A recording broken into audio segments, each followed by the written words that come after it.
So yes, it's important what we eat and it's important how we move, but there are bigger factors beyond us, our environment, pollutants, microplastics, the quality of food that we're given to eat now. Why these medications, GLP-1 agonist medications, or Ozempic as kind of the world has come to know it as, work on this dysfunctional pathway and they fix this relationship between the brain and the gut.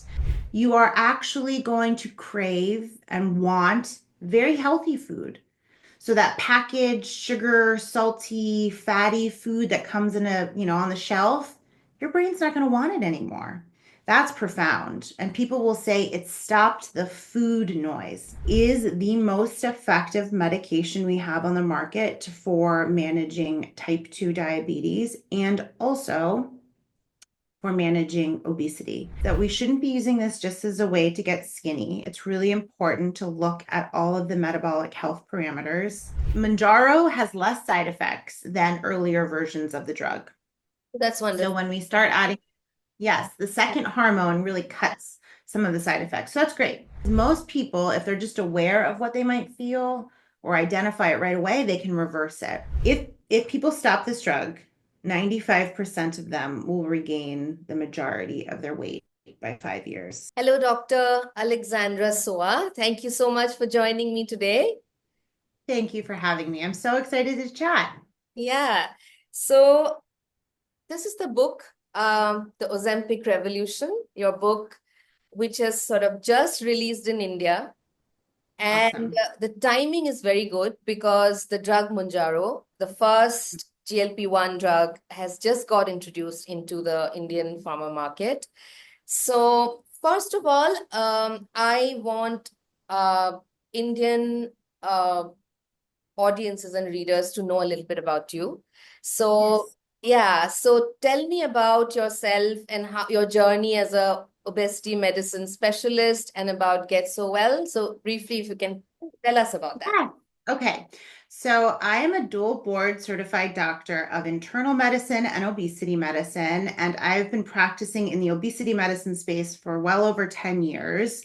I was one of the first and earliest adopters of GLP-1 medications, and I really developed my own protocol for my patients at So Well. And our method worked so well that I really felt like I had to put it into a book to help all of the people who are now getting expanded access to these medications and are so interested in all the health benefits, how they could thrive. Because a prescription does not just mean success on these medications, just getting the prescription. You need to know how to eat and how to think and how to live and how to really change your relationship with food. And so that's why I decided to write the book. Backing up a little bit, I'm sure your audiences will be curious about how I trained and how I got here.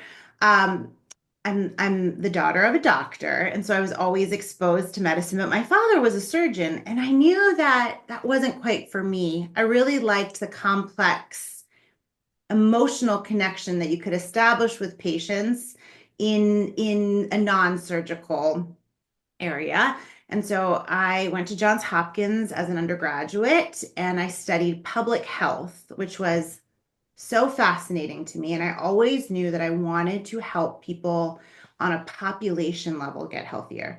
So the fact that I am sitting here talking to you today, and my book has now come out across the world, it's making 18-year-old me just giddy on the inside because this is what I always had wanted to do was to really help people on a large level.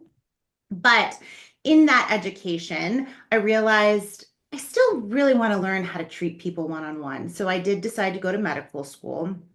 I went to NYU School of Medicine. I stayed there for my internal medicine residency. And it was there that so much of our education was just focused on end stage disease management. So you would get sick and then we would manage you.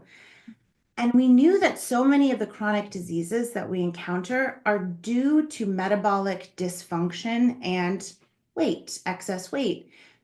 But I didn't feel like we were offered or taught a good solution on how to help our patients actually lose weight. It was just like, you should lose weight. And you're like, oh, yeah, I've thought of that. I've tried. It's not working, right?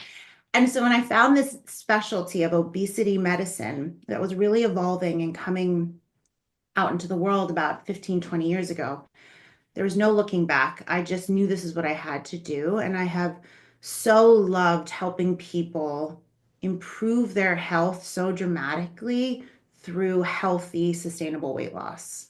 So that's how I got here and Ah, wrote the book. okay, so let's get to the book. The first thing that sort of really popped for me is what you say about obesity as being biology, as being genes, right? So far, even I have experienced that. I was very overweight at one point in my life, where you are always told that it's something wrong with you, the way you are eating, the way you are lazy, it always sort of comes back to the patient, right? It's as if like obesity is about a dysfunction of willpower, about behavior. So Right. can you briefly just explain the science of this drug, this category of drugs? Because we are hearing a lot of things, all scattered information, and you Mhm. are sort of hype-free, evidence-backed, I expert love in that. this. So, Thank you. Yeah. yeah, first, the science of it, briefly, for So everyone let's just, to understand. Yeah. yes. So let's just quickly talk about the science of weight gain. Mhm. And you are so correct. It's not willpower. Because once weight starts to come on, for the vast majority of people, it becomes very hard to take off. Why? Because the connection between your hormones and your brain and your gut become very dysregulated. So, yes, it's important what we eat and it's important how we move. But there are bigger factors beyond us, our environment, pollutants, microplastics, the quality of food that we're given to eat now, and on top of our genes. And all of these together can make it so that our hormones really no longer respond and keep a checks and balance system the way that they're supposed to. And I lay this out in the book in the beginning because I think it's very important for people to understand how complicated it is, how many genes are involved, how many hormones are involved in just weight regulation. And we're only getting to the tip of the iceberg and truly understanding it. Why these medications, GLP-1 agonist medications, or Ozempic, as kind of the world has come to know it as, work on this dysfunctional pathway and they fix this relationship between the brain and the gut. And so GLP-1 medications, they work. Well, let me back up just one even more second before I tell you how they work. Let me tell you what it is. So we make GLP-1 hormone natively in our gut. What happens is in this dysregulation of hormones, it's a natural hormone, our brain and our body stop responding to it in the small level that our body makes it. And our hunger hormones surge, our fullness hormones tank, insulin and leptin resistance change the way that our body even looks and craves food. And so our brain becomes damaged. And so we natively make this hormone in our body. And because of that, we have receptors everywhere in every organ system. And that's one of the profound reasons why this drug has so many health benefits.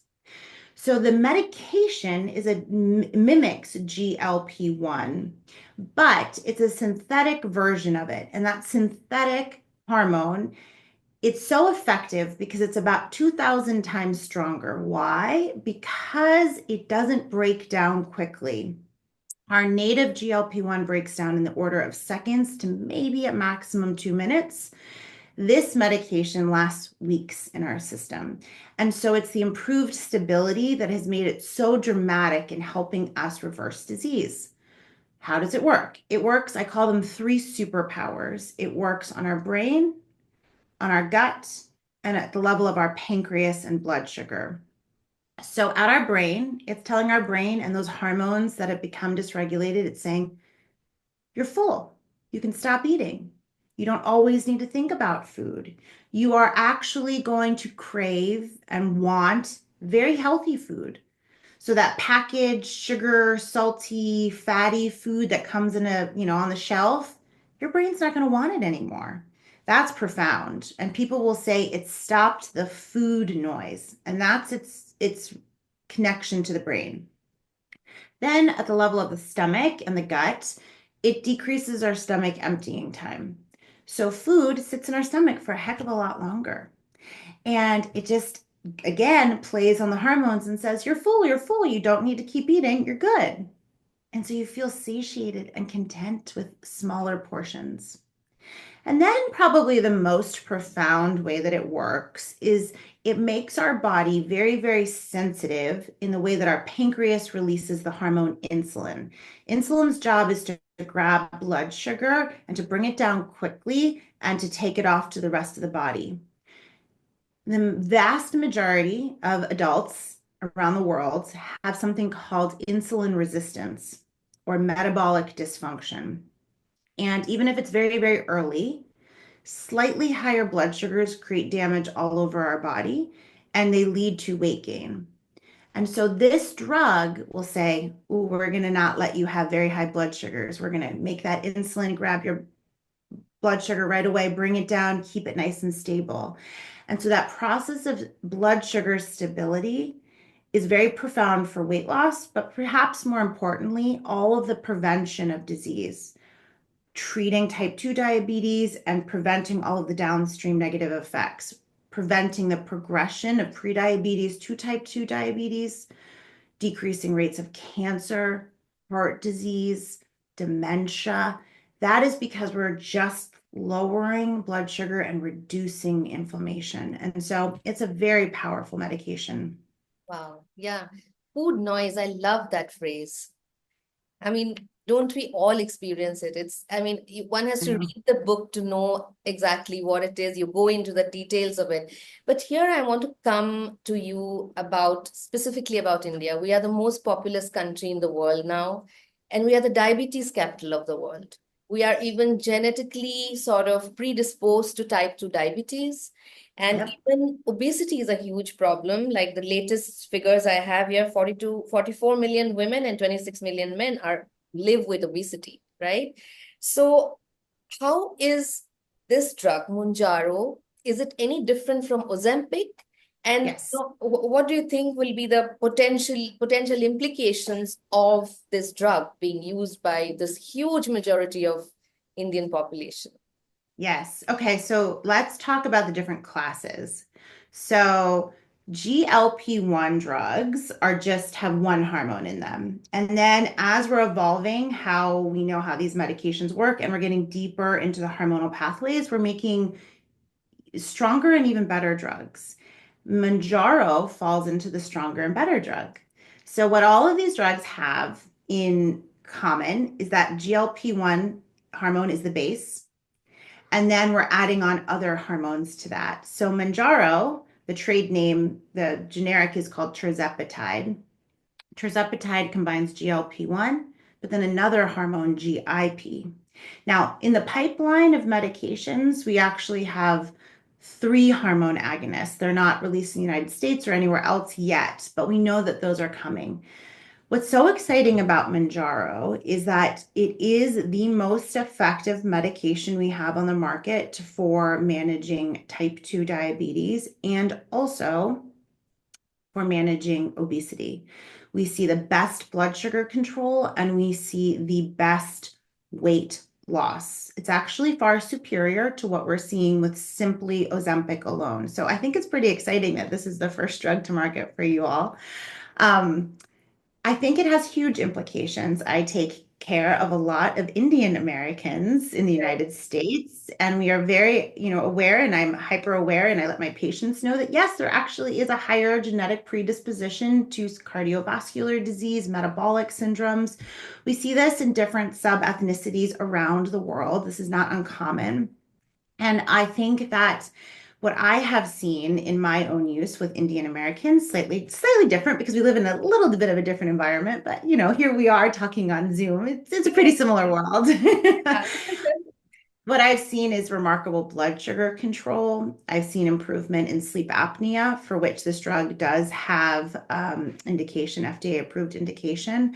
I've seen tremendous weight loss on average, about 20 up to 25% of total body weight loss. That's huge.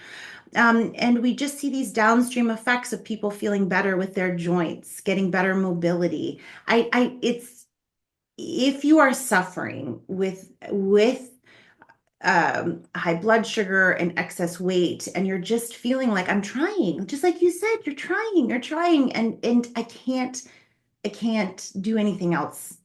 This can be a truly remarkable intervention. Yeah. So then let me now come to like recently a friend of mine, she's mildly overweight. So she told me I am going to ask my doctor about Mounjaro. So Mhm. I want to know from you, who is the ideal candidate for this kind of drug? Yeah. Um, because everybody in the overweight spectrum is excited about it, right? So, so according to you, what are the parameters? Who should be taking this drug? Well, it depends. And it actually depends both on government oversight of what they're saying. And I have to say, I'm not entirely sure what India has set, and I'm going to look into this. But also, more importantly, we were talking about this differentiation between ethnicity. So, really, in the United States, we've kind of set this parameter that a BMI, a body mass index, greater than 27 with one health issue that could be improved with weight makes you a very good candidate for the dual agonist medications when it comes to weight loss. Now, technically, Mounjaro is approved for type 2 diabetes, but the same version of the drug called Zepbound is approved for just weight management alone.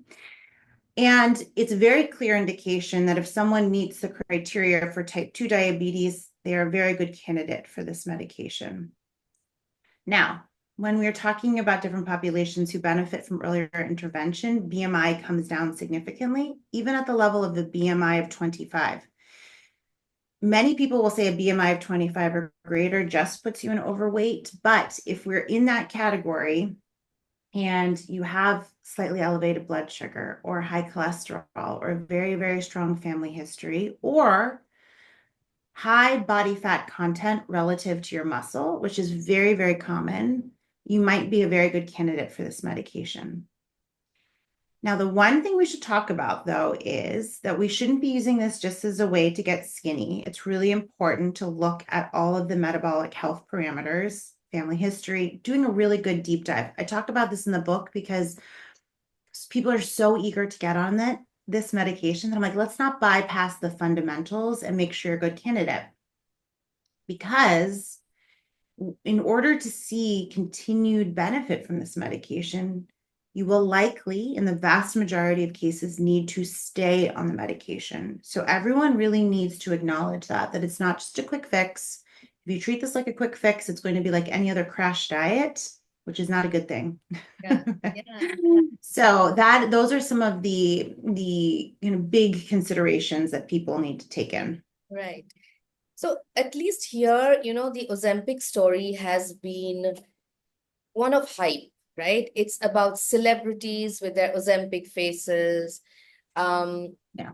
so it sort of puts an aspirational value to the drug, right? That I can become my ideal self, what I dream of, by taking this medication.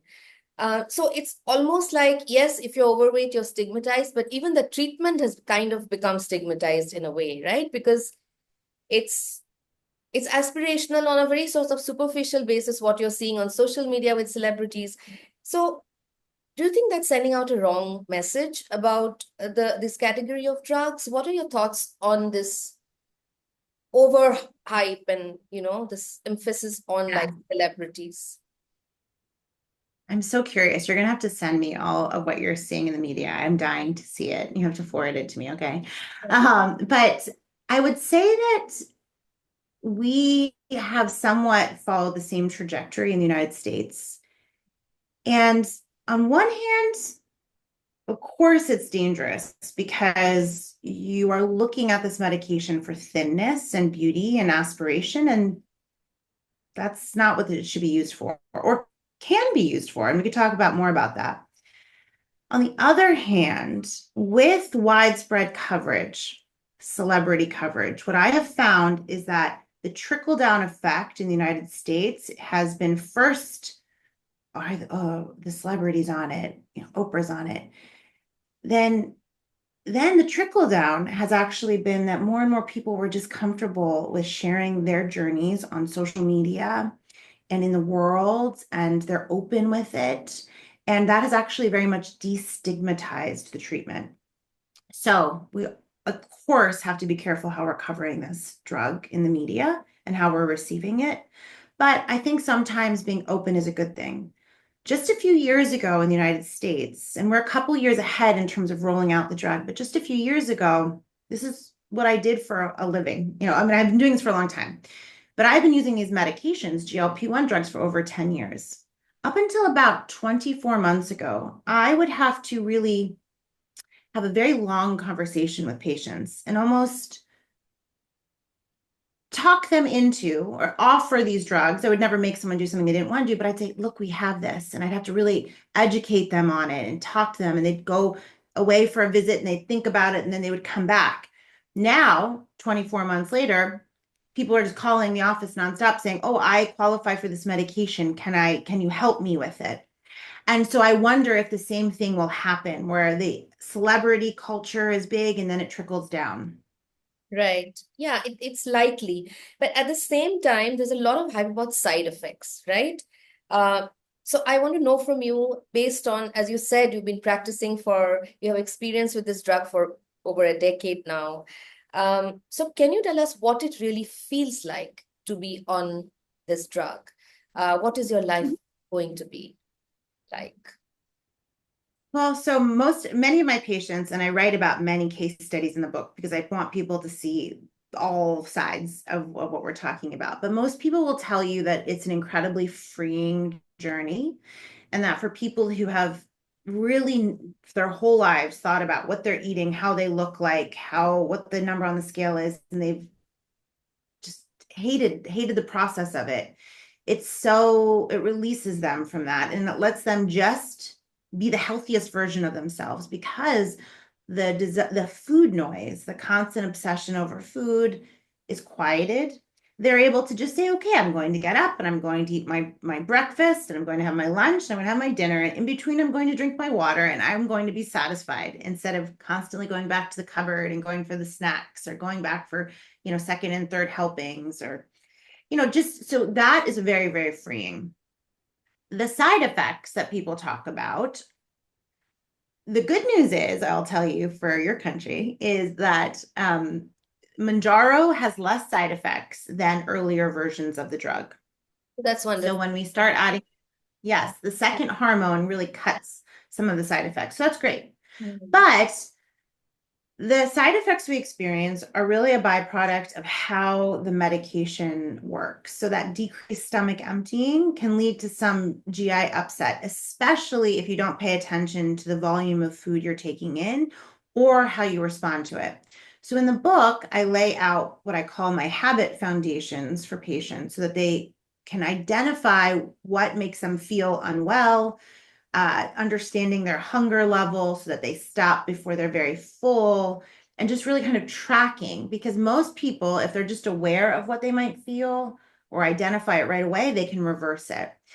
I think some of the headlines of this drug have made it seem that these side effects are inevitable, they'll happen to you, and you should be scared of them. No, they're probably a little inevitable, but you can manage them.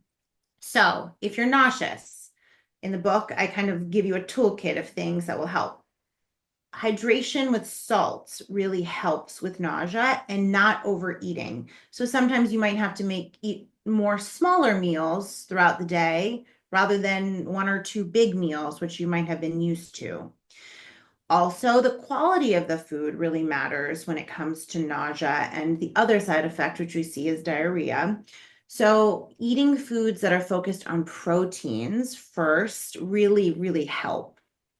And then you'll add in some vegetables. Cooked vegetables are easier on the stomach at the beginning than uncooked. So I kind of walk people through that process. And then we add in our carbohydrates. And then finally, so we'll add in any other sweets or treats or alcohol, things like that at the very end, once you're feeling well at the beginning. So kind of just knowing how to approach your food and your habits will help a lot with it.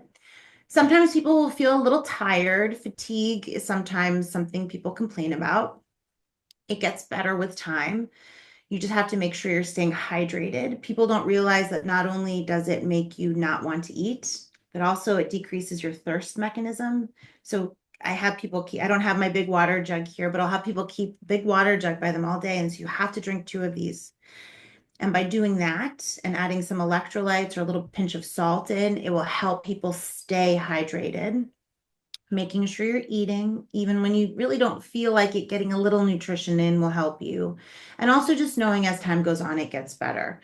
So the majority of side effects are nuisances that we just have to manage and know that you have there are things to do. There are certain things you can pick up at the pharmacy or ask your doctor for a prescription to help with the nausea or constipation, or just adding different foods into your diet. So I've never actually had a patient stop these medications due to side effects. We're always able to kind of troubleshoot what's going on. Mm. So yeah, so as I understand it, even after reading the book, is that just taking the medication and forgetting about everything else is not going to work. You have to adopt a healthy lifestyle. So here I want you to talk about the foundations. Briefly take us Mm, through the three foundations that you talk about. That's I think really yes. important. Yeah. Yes, thank you. So we start with the habit foundation. Some of the things we were just talking about, learning how to track our food, not for calories, but really for understanding why we're eating. Are we hungry? Understanding that relationship. Meal planning. So thinking about, okay, how am I going to get my protein in? Am I going to do eggs today? Am I going to do beans? Am I going to do meat? How am I going to get it in? And writing it out, thinking about it, because we're bad in the moment planners when it comes to food, human beings are. So learning how to plan, to think ahead. And then the next part is the food foundations. And everyone always thinks that they should start with the food first, but I say no, you have to set a strong foundation of habit building first. Then we move on to the food. So some of the things that we talked about, I'll teach that protein is the most important first macronutrient that you get in at every meal, because your body doesn't have a lot of capacity to eat when we start these medications. Hunger will come back, but at the beginning it can be very low. And so you need to make sure you're getting in the appropriate macronutrients. And then I'll take people through what the rest of a robust diet looks like. And then finally, the thing that nobody talks about, but I think is potentially the most important, is the mental foundation. So, how are you thinking about this journey? And are you prepared for how your brain will try to talk you out of success, because our brains are so good at that? How will you respond to criticism? How do you respond to that headline that tries to give you fear or inspiration? What happens when you're on this medication, you're doing well, you look great, or you've lost weight, but you think to yourself, I thought I was going to look like that celebrity, right? And you don't. Yeah. But how do you manage that? And that's really, really important, because again, this journey doesn't is not about skinny, it is about health. And I do think sometimes people are like, okay, I'm going to go on this at the age of 55, and I'm going to look in my brain, I'm going to think I'm going to look like I did at 18. That's very unrealistic, right? It's Yeah. not going to happen. And we need to understand how to control our negative thinking so that we don't have false expectations and have big disappointment. So those are my three foundations, and they have taken thousands of my patients through this journey. And now out in the world, people are adopting it and Yeah. really getting renewed success with the medication. Yeah, I want to ask you a little more about the mental foundation. Of course, it's the expectation, but there's also Mhm. the we equate food with joy and pleasure, right? Like human Yeah, beings love food. You're looking forward to that meal with your friends. You're looking forward to that drinking with your besties. So it's that is a big mental barrier, isn't it? It's it is. yeah, And it's something to watch for. And what we do, what I teach, are tenets of cognitive behavioral therapy, because we need to make sure that we can identify when we are falsely attributing joy to a life experience solely because of food or alcohol. So you are correct. It's like we love food, and I'm not saying you'll still be able to love food. yeah. At the very beginning, maybe the day after your shot, you might not have a lot of interest in it. Hmm. But people, you know what they have an interest in? The thing that brought you together in that to that meal is your friends, and it's conversation. And just making sure that we understand to reevaluate, it's not all about the food and it's not all about the alcohol. Now, I will tell you, sometimes social relationships develop where the only commonality is food or is alcohol. Mm. And in that scenario, we need to do some work because that can be very disappointing to people. Because, especially some of my younger patients, their whole social lives are wrapped up in, like, oh, we're going to the bar after work. We're going to Yeah, go just eat chicken wings. yeah, And what they realize is when they don't want to do those things anymore, which is so healthy for them, they can feel a little lonely because then what are they doing? Like, who are they hanging out with? So in the book, I'll give suggestions like, you plan your next event. And instead of it being at the bar, go to the bowling alley, go hiking, go for a walk, go to a painting class, go do something with an activity so you can still enjoy your friends, but the activity is not fully around alcohol or food. And most of my patients navigate it with ease, but it is something to watch out for. Sometimes relationships, family, spouses are sometimes the most complicated because they don't want to necessarily change their behaviors. And so I'll give people what I call cognitive scripts so they can kind of take that and adapt it to their own life so that they know how to navigate it better. Because there's nothing worse than a family member being like, I can't believe you're on that medication. You're gonna die. And you're like, oh, I just wanted to be here and celebrate with you. Like yeah, I don't want to take that on. So how do you yeah. think about it? How do you prepare? Mm. And how do you kind of control your thoughts and behaviors? Yeah, and it has to be for a long period of time, right? It's not a quick fix medicine that you take a course and it's over. So you have to No. take it for a long time. So, is it a lifetime thing? I mean, do you have to take it for a lifetime or? So when it comes to weight management aspect of this medication, if people stop this drug, 95% of them will regain the majority of their weight by 5 years. So the answer is yes. For most people, once you start this drug for weight management, you will need to continue it for a very long time, potentially indefinitely. And that is how the drug has been approved. People think that this medication is new, but this class of drugs has been around for over 20 years, and we have great safety data. So we feel good about this because we know that this drug, the longer you're on it, the bigger the long-term health outcomes are too. The prevention is Yeah, big. yeah, For type 2 diabetes, yeah, the answer is also yes, is that it controls the disease. And for many, many patients, it puts it into remission, meaning you'll go from a high hemoglobin A1C down to one that does not look like diabetes anymore. But in order to maintain that for the vast majority of people, you'll need to continue on the drug. So it is something in consideration. I think potentially in my lifetime, within the next 50 years, hopefully, knock wood, I live that long, we will see maybe a drug that you take for a short course and it actually is able to rewire the hormones and then you wouldn't have to go on it again. Wouldn't that be amazing? But we're not quite there yet. yeah. And over time, I guess the side effects also will be lesser, as you are on the drug. Yes. So in the book, I'll talk people through how the drug is dosed. So with Mounjaro, there are actually multiple doses. So you start at the lowest dose. And for some people, they'll go up on the next dose every 4 weeks. But in my experience, and what is best is to go slowly and listen to your side effects and to watch your goals. So if it's blood sugar, is your blood sugar coming down? And if it's weight loss, is your weight coming down? So if those things are happening and you'll stay on that lower dose, and it's only when you kind of hit a plateau of your goals, also stay at a lower dose if you're still having significant side effects.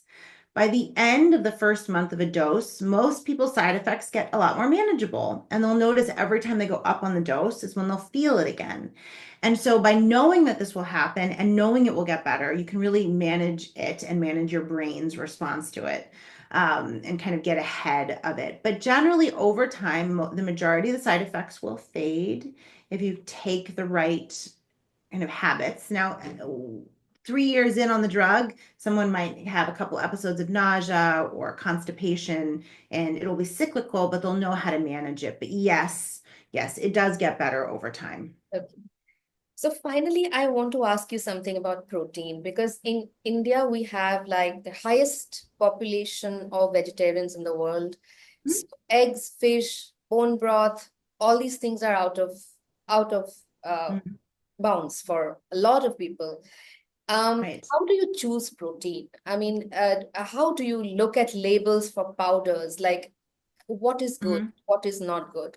Just Well, let's so go. I think what's good is what fits into your life. And so if you are vegan, we follow that path and we source out the foods that can give you protein. It does get a little bit harder in veganism, less so hard in vegetarianism, where someone will consume eggs and dairy.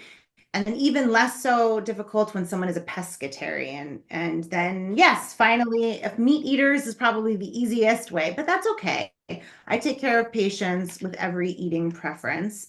And so when it comes to veganism, we are going to be looking at our tofus and our protein sources like beans. And we will be looking toward pea protein powders. I think protein powders are a tremendous way to get in protein when you really don't feel like eating. So you can make a quick protein shake. And we have protein powders that run the spectrum. I am uh, deferential to whey protein, which is lactose free, but is not appropriate for veganism, but vegetarians often will embrace it. So I think it's just about knowing what you can eat and then building around that. And I provide through the book and then on my website, getsowell.com, I have free downloads that provide protein sources and protein guides. There are little QR codes in the book that will take you there to all eating types. Right. There is no, I know many influencers on the internet will say low carb, keto, carnivore, veganism, eat only this, eat only that. That is only going to work if that's truly what you want to do. And so that's the diet, the way of eating that works is one that works into your lifestyle. And in the book, that is why I really just give building blocks that can kind of be placed into anyone's life. And so kind of just check it off. Hmm. And for muscles, I think like protein plus strength training, weight training seems to be the magic formula, right? Yes. So this is the final little foundation in the book that we get to is exercise.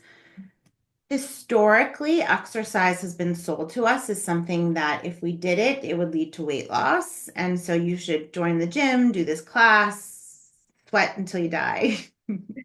Yeah. Exercise is not actually very good for weight loss. It is very good for cardiovascular health, and it is very important for weight maintenance, especially the cardiovascular, the sweaty exercise. Yeah. So once people start losing weight, what I want them to do is move in a way that just feels joyful to them. Is that walking? Is that going to a cycling class? Is it riding your bike? Just move. We know that that's healthy. Move. In terms of weight loss, that is primarily going to come through the drug and through nutrition. But what's important is as we lose weight, we work on keeping our muscle strength up. And we do that through lifting weights. Heavy weights are great, but they're not appropriate for everyone. So sometimes it's even just using your own body, and sometimes it's much lighter weights or for something like resistance bands. And that becomes very important. So there is a lot of fear that these medications make you lose your muscle. Hmm. That is an inaccurate description. What happens as we lose weight, we lose both fat and muscle. In Mounjaro actually is a drug that likely improves your ratio as you lose weight from the beginning. So you will lose muscle, you will lose fat, but on this drug, you tend to lose a little more fat than muscle.